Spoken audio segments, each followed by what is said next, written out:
Hello, friends. Robert Bevan here, author of the Caverns Creatures series of comedy, fantasy novels, and short stories. With me is Sam West, and today is another Martial Monday, and we are going to be discussing the fighting style. What's blind fighting? Is that what it's called? Yeah.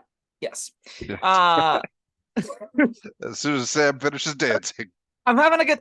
I shot a bow. I attacked with my elbows because I couldn't see. It was great. Oh, I thought you were talking about things you did today, and you were Oh, still pumped. But yeah. All of no, those all right. things are. Well, I did those in addition to Yeah. also doing the mining just for fun. But blind fighting is simple. It's actually it's one of the lengthier fighting styles, yet is not still particularly that complicated. Notably, the fighting styles go between three classes: fighter, paladin, or ranger. This one is for all of them. I think this is Xanthar's Guide to Everything or Tasha's Cauldron of Everything. One of the supplemental books printed it. It's very simple. You have blindside with a range of 10 feet. This technically basically ended there because that's functionally what it does, but it gives a little more details. Within that range, you can see effectively anything that isn't behind total cover, even if you are blinded or in darkness. Moreover, you can see an invisible creature within that range unless it successfully hides from you, meaning invisible creatures can take the hide action, still be hidden from you. You still have the penalties that involve with regular hiding and finding things. Oftentimes, that's not going to be the case because invisible creatures are typically used to not being seen by things with normal eyes. So you're going to get into some little getcha moments against invisible creatures. But here's my number one question, Bob. How often are you fighting invisible creatures? Well, I mean, not as often as I'm fighting things in darkness, I would imagine. That's true. Let me clear a couple of things up. Okay. All right, so when I think blind fighting, I think you're skilled at fighting when you can't see someone, but this actually gives you vision up to This 10 game, feet. this is akin to the Marvel character Daredevil's superhuman awareness of his surroundings, No, just I without it get that. extending out that far. So you get like a 10-foot bubble of super sight that lets you see in darkness you otherwise couldn't. It doesn't just mitigate the downsides of not being able to see, it gives you vision in places where you otherwise wouldn't have. All right, so it is vision. Like, could you read? Yeah. All right, so it's not vision, it's You can see actual. effect All right, you can you see. can yeah. You can effectively see anything that isn't blinded or behind total cover. Means if it's written on Yeah. paper, you should be able to read it. I don't see a reason why you couldn't. It's I'm super, not. I'm super not dark vision. planning to do that. I Mhm. just for clarity's sake. Another thing, you started out this video pantomiming shooting a bow. That's not really what you want this for, right? I mean, I was just doing that for Martial right. Mondays. But Gotcha. yeah, Okay. Okay. you don't really want to be shooting a bow whenever you can only affect things within 10 feet of you. Yeah. This fighting style stands out among the crowd pretty starkly in that the rest of them give you a clear line of this is what I do with it. The rest of them are ways to empower you doing a thing well. So unarmed fighting is supposed to make you the pugilist. Thrown weapon fighting is supposed to let you throw hand axes and daggers better. Protection is supposed to empower using a shield. Great weapon fighting is using big, dangerous weapons. Blind fighting doesn't care what you're fighting with as long as you're fighting in darkness. It'll act a bit more like a cantrip. It'll act a bit more like you got an access to a new ability that is beyond what normal fighting styles aim, which is empowering your core gameplay pattern, which is a pretty big difference. This is fairly close to the two cantrip fighting styles that Paladin and Ranger get. This is close to Blessed Warrior. This is close to Druidic Warrior. Those are the two that give you cantrips based off of the other full version caster classes that you wouldn't get as a regular Paladin or Ranger. This is sort of the catch-all where it is a new sense that can be used beyond just combat to do some things. It helps outside of the world of just attacking things.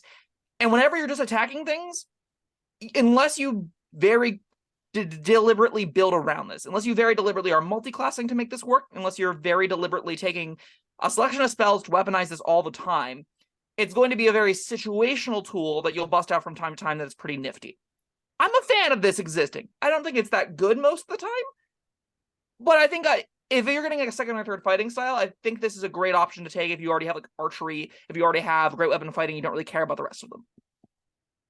Now, if we recently talked about Devil's Sight, how does this compare to that? That's Very, just very similar. except with a 10-foot limitation. That's more of a limitation than it looks like too. Oh no, I mean Things, that's huge. I mean, 10 feet is yeah. not very far, but I mean, what it's for though is I assume is melee fighting, and that's plenty. You know, to Oftentimes, fight somebody that's right next to you. so Devil's Sight is 120 feet. This is 10.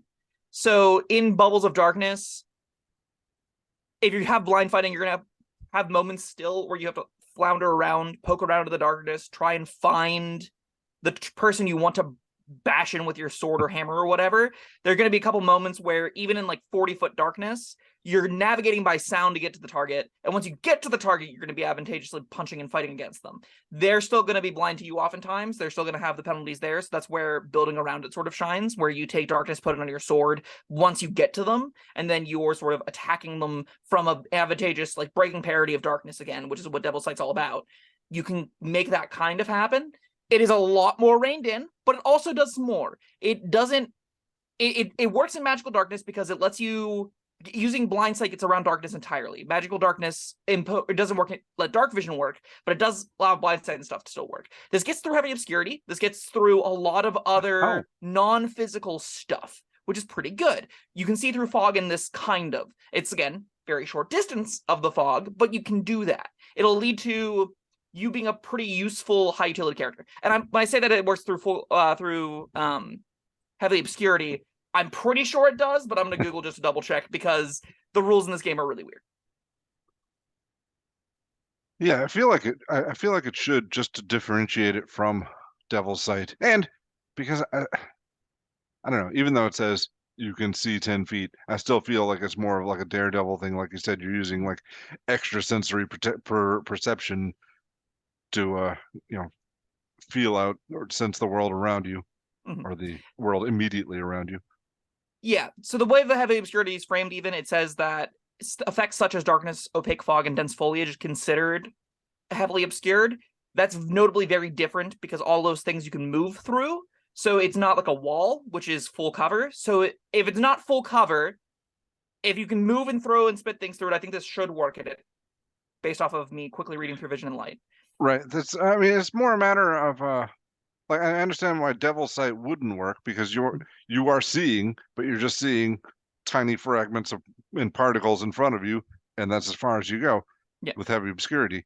But it really comes down to what's actually physically happening to your player in their eyes or whatever in with blind fighting. And it comes down to blind sight.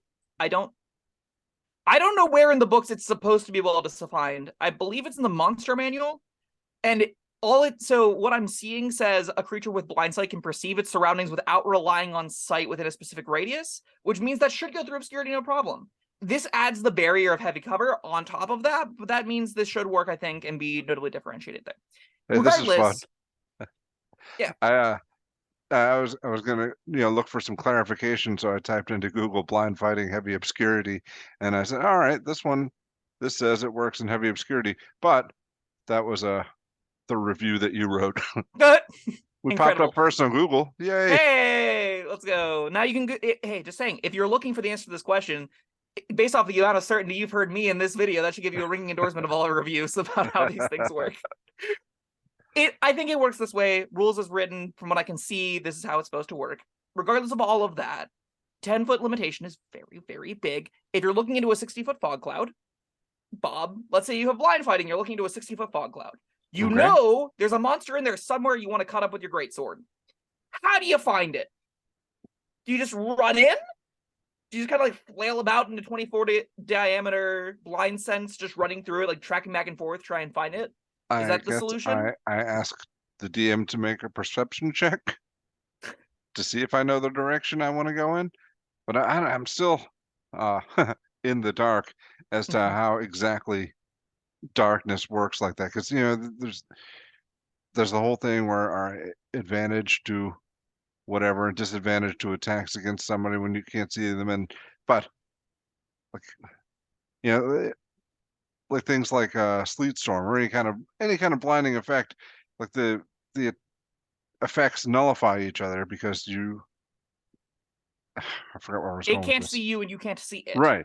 The big question I think that you're putting at, right, do you know where the creature is? That is where I think this is a really important research I've moment. done, yes, you do. I Rules is written. I don't see, this is where you get into the rules lawyery, very difficult questions. I'm of the opinion, based off of my recollection of the rules that I read, which, you know, biasy there, I believe it doesn't specifically tell you the creature's space all the time, especially given things like heavy obscurity and things like that. I don't think it should. Yeah, I also don't think it should. It makes these kinds of features better if they don't, because if it gives more benefit to having these kinds of vision sights and stuff, right? All right, so I'm shooting an arrow at somebody in a sleet storm. That arrow should have no shot at hitting it, right? Well, but all I get, according to the rules, is disadvantage.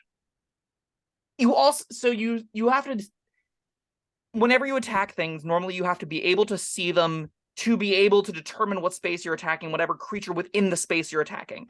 So it's very difficult for me as a DM to say, yeah, I know you need to be both aware that it's there, aware of the space it's in, aware of where you're shooting. And if you're shooting somewhere where it doesn't exist, it doesn't matter what you roll to hit, it's missing, right? That's, I think, where this gets really muddled, and I think it's where it varies greatly table to table. I'd love to hear in the comments how your table specifically handles it. If you've seen Jeremy Crawford's tweets or someone else come out on Twitter to be like, this is officially how these things should be handled, rules as written versus rules as intended versus, you know, rule cool and all that fun stuff. Because it is messy, it is muddled. This is another reason why it'd be really great if we just had a little chapter with an exploration, a little sub-chapter that was just about vision, stealth, hiding, and heavy obscurity, expanded beyond the 2 paragraphs. It needs it. It really does. We should have clarifications on these kinds of very simple questions readily available to everyone. Well, perhaps one day we will do the requisite research and we'll have such a guide on the Caverns and Creatures website. That could be true. And this is specifically how it works. And if that's stupid, this is how you should do it instead. Because those 2 things are very important and can make the game better by knowing them. Are we still talking about blind fighting? We definitely deviated from the course a long while ago. I tried to steer us back on track like 3 times, and you're like, I'm confused about these rules, and this is the thing I don't entirely understand. I think this is how it is rules is written. All right, here's my question to you, Bob. Do you foresee yourself taking blind fighting on a ranger, paladin, or fighter? That's a tough one. Probably not, but only because of my confusion as to the rules. Once things are locked down, maybe. And I was thinking, like, all right, just like we said in Devil's Sight, something to build around. But what if I'm just a fighter that wants to feel comfortable, even if it's dark, I can still do my thing. Maybe I'd consider taking it if someone else, if there was a melee warlock in the party that was taking Devil's Sight. It's like, all right, well, I know he's probably going to be doing stuff to benefit that, and I can just leech onto him or, you know, hang out next to him, and we'll be the 1-2 double punch. There's a lot of opportunities for groups to coordinate and make cool builds around darkness. Warlocks in particular are kind of a centerfold of that. Devil's Sight's a big element to that. Also being able to get darkness from a different source than the warlock is a really big boon to the warlock. And then whenever your paladins and fighters take blind fighting, you can have a group that's dedicated to shutting off the lights.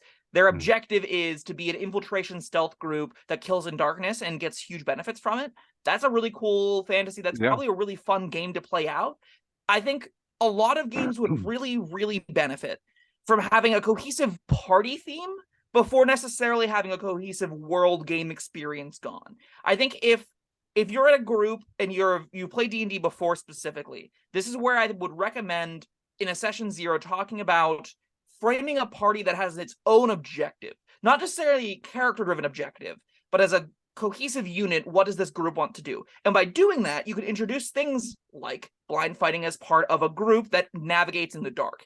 And you can get DMs that will aim challenges at that group. If you want to play the high stakes stealth mission, they just released a new book for that, or it's coming sometime in February. I think it's out. I don't know. There'll be a new book soon that is all about keys. Yeah, that one.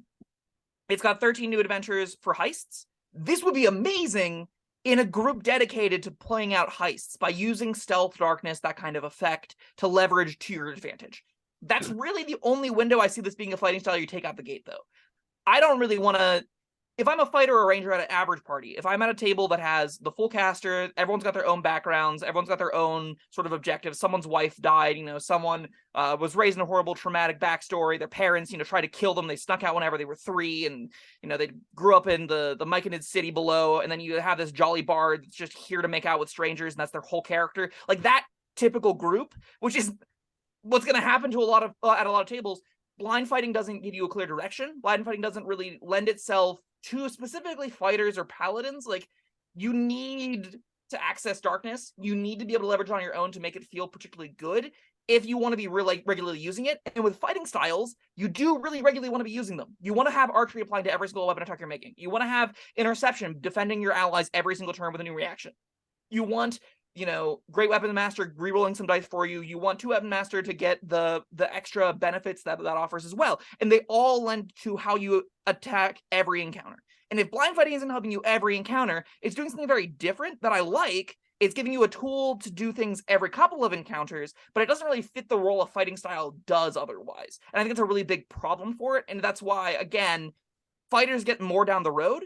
Picking them up later, getting your second or third fighting style being blind fighting, I think is a lot more where it fits, because it's a tool that you say, I already use Great Weapon Master every turn. Archery doesn't seem that good for me. I don't really care about, protection or any other ones because I have a great sword. Most of these don't even apply to my character. I can take defense and get a +1 AC, lame. Or I can get a cool new tool that lets me engage and have better effectiveness in fighting in darkness, increase my ability to sort of navigate in more environments that I'm not particularly adept at handling. That's, I think, where it fits in really great.